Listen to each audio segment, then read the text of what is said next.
안녕하세요. 플로그인 채플 도단전원교회 이만기 목사입니다. 9월 11일 오늘은 금요일입니다. 예레미야 31장 1절에서 9절 말씀으로다가 우리 같이 은혜를 받고 오늘도 큐티하면서 하루를 하나님 앞에 영광 돌리는 저와 여러분이 되시기 바랍니다. 오늘에서는 1절에서 뭐라고 얘기합니까? 그때에 내가 이스라엘의 모든 종족의 하나님이 되고 그들이 내 백성이 된다, 이렇게 이야기를 하고 있습니다. 여러분, 나는 그의 하나님이 되고 그는 내 백성이 된다, 이렇게 얘기하는 것은 하나님이 선민을 하나님의 나라로 만드시고 변함없이 선민들을 사랑하셨다, 이렇게 이야기를 하게 됩니다. 그러면서 이 2절에 보니까 여호와께서 이와 같이 말씀하시니라. 칼에서 벗어난 백성이 광야에서 은혜를 입었나니 내가 이스라엘로 안식을 얻게 하러 갈 때에라, 이렇게 이야기하고 있습니다. 여러분, 칼에서 벗어난 이스라엘이라는 것은 애굽의 칼에서 벗어나서 광야에서 은혜를 입고 살았다는 거예요.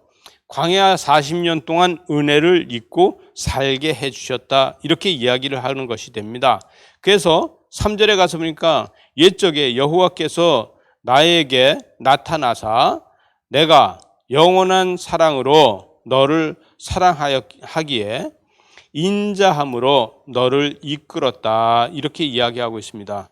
여기서 너를 사랑하기에 인자함으로 너를 이끌었다면 인자함이 뭡니까? 인자함이라는 것은 우리 들어보지 않았습니까? 헤세드라는 말.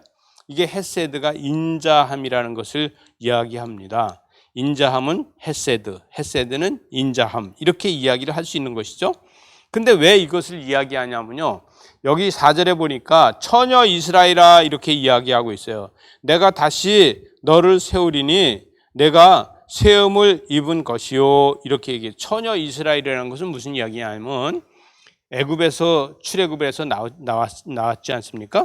근데 출애굽에서 나온 이스라엘 백성들 중에서 출애굽 세대가 광야에서 다 죽었습니다. 그리고 광야 세대가 다시 이 가나안 땅에 들어왔어요. 그래서 그들은 처녀라는 거예요.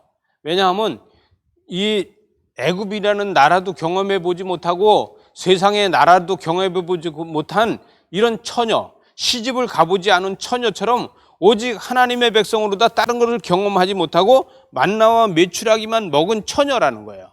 세상 것을 먹어보지 못하고 오직 하나님이 주신 것만 먹은 처녀. 이것을 뭐라 그래요? 남자를 경험해보지 못한 처녀처럼 하나님의 만나만 먹고 사는 이 처녀라는 거예요.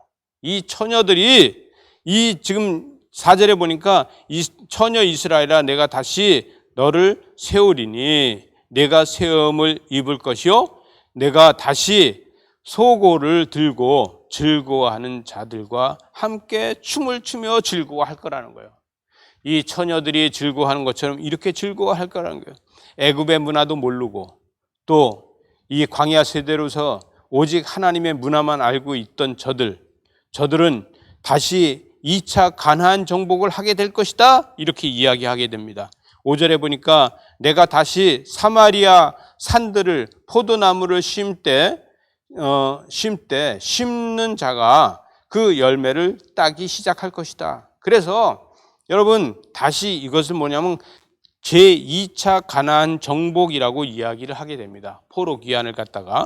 그리고 여기 6절에 보니까 에브라임 산 위에서 파수꾼들이 외쳐, 이렇게 이야기하는데 에브라임이라는 것은 무슨 이야기입니까? 요셉 지파를 얘기합니다. 요셉은 에브라임과 므낫세가 있었지 않습니까? 므낫세는 동쪽과 서쪽에 반지파 인구가 많아서 살았고, 그 다음에 에브라임 지파가 이 이스라엘 땅 전체의 허리에서 살았고, 이래서 이 에브라임 지파라고 이야기를 하는 것입니다. 하나님께서는 요셉 지파를 세웠다는 거예요. 요셉 지파가 그들이 레위 지파가 아니래도 그들이 하나님께 예배하는 지파로다가 서 있어야 된다는 것이죠. 그래서 7절에 가서 보니까 7절에서 이렇게 얘기합니다. 너희는 여러 민족의 앞에 서서 야곱을 위하여 기뻐 외쳐라. 너희는 전파하며 찬양하며 말하라. 여호와여 주의 백성이 이스라엘의 남은 자를 구원하소서 이렇게 고백하라는 거예요. 신앙 고백을 하면서 찬양하라는 거예요. 이렇게 할 때 하나님께서는 다시 회복시켜 주신다 이렇게 이야기하고 있고요. 또 8절 중반절에 보니까 그들 중에는 맹인과 다리 저는 사람과 잉태한 여인과 해산하는 여인이 함께 있으며 큰 무리를 이룰 것이다. 여러분, 신분의 차지도 보지 않고 권력도 보지 않고 오직 하나님의 백성들을 긍휼히 여기신다는 거예요. 하나님은 사람을 고르시는 분이 아닙니다. 하나님은 전능하시기 때문에 하나님의 사람을 고르는 것이 아니라 오직 하나님의 택한 백성이면 다리를 저는 자도 하나님의 백성이고 눈먼 자도 하나님의 백성이고 이 임신한 자도 하나님의 백성이고 전부 다 하나님의 백성으로다가 하나님께서는 전능하신 분이라서 긍휼을 베푸신다. 에브라임 지파는 요셉 지파로다 그 권능을 다 누릴 수 있다. 이렇게 이야기할 수 있는 것입니다. 마지막 절 9절에 가서 보니까 9절에서 이들이 울며 돌아오리니 나의 인도함을 받고 구원할 때에 내가 그들이 넘어지지 아니하고 물 있는 계곡을 고든 길로 만들어 준다는 거예요. 나는 이스라엘의 아버지요 에브라임이 나의 장자다 이렇게 이야기하고 있습니다. 여러분, 하나님의 백성은 언제나 하나님의 백성 보고 너는 나의 장자야. 그래서 나의 모든 권한은 너한테 있어. 이렇게 말씀하십니다. 그러나 장자가 잘못했을 땐 그 고난을 중지시켜 놓는 겁니다. 하나님께서는 우리에게 은혜를 주시고 우리에게 모든 것을 다 베풀어 주셨지만 그러나 하나님은 우리가 타락하면은 그거를 그 인자함을 헤세드를 다시 중지시켰다가 다시 우리가 회복하면은 언제 그랬냐 하고 과거처럼 다시 사랑해 주시는 것을 잊지 않는 저와 여러분 되시기 바랍니다. 기도하시겠습니다. 하나님 아버지, 하나님의 인자하심을 잊지 않는 이러한 삶을 살기에 부족함이 없게 하여 주셔서 우리의 입술에서 날마다 우리 하나님은 헤세드십니다라고 고백할 수 있는 우리의 신앙인 고백이 되게 하여 주시옵소서. 예수님 이름으로 기도드리옵나이다. 아멘.